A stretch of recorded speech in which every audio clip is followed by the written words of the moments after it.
ऐसा बादशाह जिसकी हुकूमत सिर्फ इंसानों तक नहीं थी बल्कि जिन्नात तक फैली हुई थी। एक ऐसा बादशाह जिसके एक इशारे पर हवाएं रुक जाती थीं और जिसकी मौजूदगी में ताकतवर से ताकतवर मखलूक भी सर झुका लेती थी।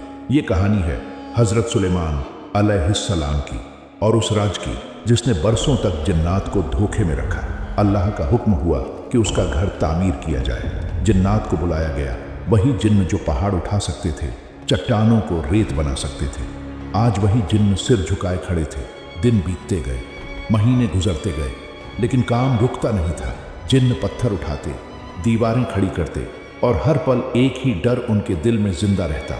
वो सामने खड़े हैं, वो देख रहे हैं। एक जिन्न ने धीरे से कहा, देर हो गई, उन्होंने आंख तक नहीं झपकाई। चुप रहो, अगर उन्होंने सुन लिया तो हम मिट्टी बना दिए जाएंगे। उन्हें क्या पता था कि वो जिनके डर में काम कर रहे हैं वो अब इस दुनिया में थे ही नहीं।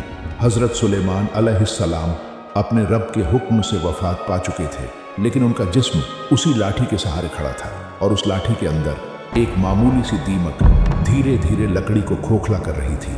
वक्त गुजरता रहा, साल बीतते गए और जिन्न उसी खौफ में काम करते रहे, बिना जाने कि वो एक मुर्दा जिस्म से डर रहे हैं।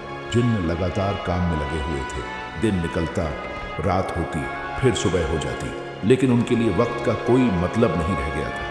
हर लम्हा एक जैसा था, डर से भरा हुआ। वो सोचते थे कि अगर जरा भी सुस्ती दिखाई तो सजा तय है। किसी की हिम्मत नहीं थी सिर उठाकर देखने की। सबकी नजरें झुकी रहती, जैसे उस साए की तरफ देखना भी मौत को दावत देना। एक दिन एक जिन्न ने हिम्मत करके कहा, मुझे अजीब लग रहा है, बरसों हो गए लेकिन उन्होंने न कोई हुक्म दिया, न कोई आवाज। दूसरा जिन्न तुरंत भड़क उठा, पागल हो गया है क्या?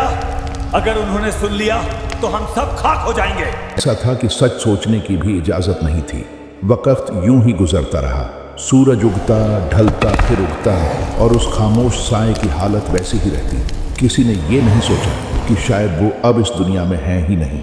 हर कोई बस अपने डर का गुलाम बना हुआ था।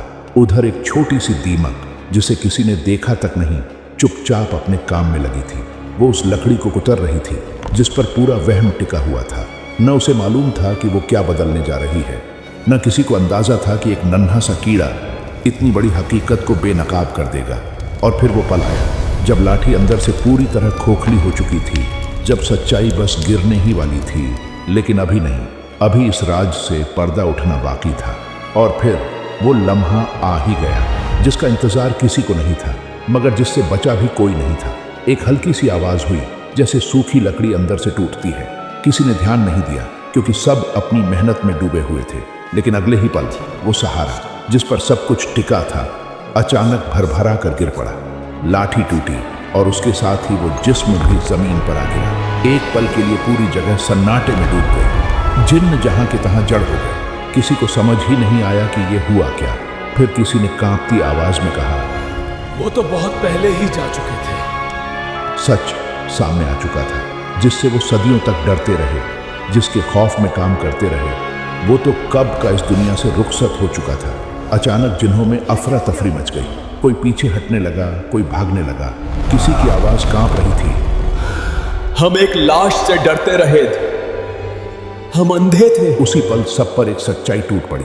अगर उन्हें इल्मे गैब होता तो वो इतने सालों तक धोखे में न रहते। ये अल्लाह की हिकमत थी कि जिसने ताकत का घमंड किया उसे एक मामूली दीमक के जरिए बेबस कर दिया। और इसी के साथ हजरत सुलेमान अलैहिस्सलाम की वो दास्तान जो ताकत, सब्र और हिकमत की मिसाल थी, अपने अंजाम की तरफ बढ़ने लगी। जिन्हों की चीखों और भागते कदमों के बीच वह जगह एक पल में सूनी हो गई। जहां थोड़ी देर पहले ताकत और घमंड का साया था, वहां अब सिर्फ सन्नाटा रह गया था। जमीन पर गिरा हुआ वो जिस्म गवाही दे रहा था कि ताकत कभी किसी की जागीर नहीं होती। जिन्हों को अब समझ आ चुका था कि वो जिनसे डरते रहे वो उन्हें देख ही नहीं रहे थे। असल में वो अपने ही वहम के कैदी बन चुके थे। एक मामूली सी दीमक ने वो कर दिखाया जो न तलवार कर सकी, न ताकत, न आग। यही अल्लाह की हिकमत थी कि जो खुद को सबसे बड़ा समझे उसे सबसे छोटे झर्रे से उसकी औकात दिखा दी जाए। उस दिन के बाद जिन्हों में एक खामोशी छा गई। वो समझ चुके थे कि इल्म गैब सिर्फ अल्लाह के पास है। न कोई जिन्न उसे जान सकता है, न कोई ताकत उसे छीन सकती है। और यहीं से एक नई समझ पैदा हुई कि हुकूमत ताकत से नहीं इंसाफ से चलती है कि असली बादशाह वही है जो घमंड नहीं करता, जो अपने रब के सामने झुका रहता है। यहीं से उस अजीम बादशाह की कहानी एक नए मोड़ पर जाती है, जहां इंसान, जानवर और परिंदे सब उसकी रहमत के गवाह बनते हैं, और जहां एक नन्ही सी मखलूक आने वाली सबसे बड़ी सीख देने वाली होती है। जब सारा शोर थम गया, जब जिन्न बिखर चुके थे और जब वो जगह खामोशी में डूब गई, तब असल हकीकत सामने आई। वो जिस्म जो जमीन पर गिरा था अब भी रोशन था, न कोई डर, न कोई घमंड, बस सुकून। क्योंकि हजरत सुलेमान अलैहिस्सलाम ने वो जिंदगी जी थी जो अल्लाह की रजा में डूबी हुई थी। उसी वक्त फरिश्तों ने गवाही दी कि ये वो नबी थे जिनकी बादशाहत तख्त से नहीं, इंसाफ से चलती थी, जिनकी ताकत तलवार में नहीं, सब्र और शुक्र में थी। दूर कहीं चींटियों की बस्ती में हलचल हुई। वही छोटी सी मखलूक जिसने अपने साथियों को बचाने के लिए आवाज उठाई थी, आज उस आवाज की कीमत समझ रही थी, क्योंकि उसी की वजह से इंसानों और जिन्हों दोनों को एक बहुत बड़ा सबक मिला था।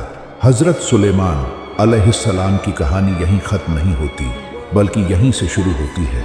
हर उस इंसान के लिए जो ताकत को घमंड समझ बैठता है और ये भूल जाता है कि असली बादशाहत सिर्फ अल्लाह के हाथ में है। यही था वो राज जिसे वक्त ने छुपाया और एक मामूली सी दीमक ने दुनिया के सामने खोल दिया।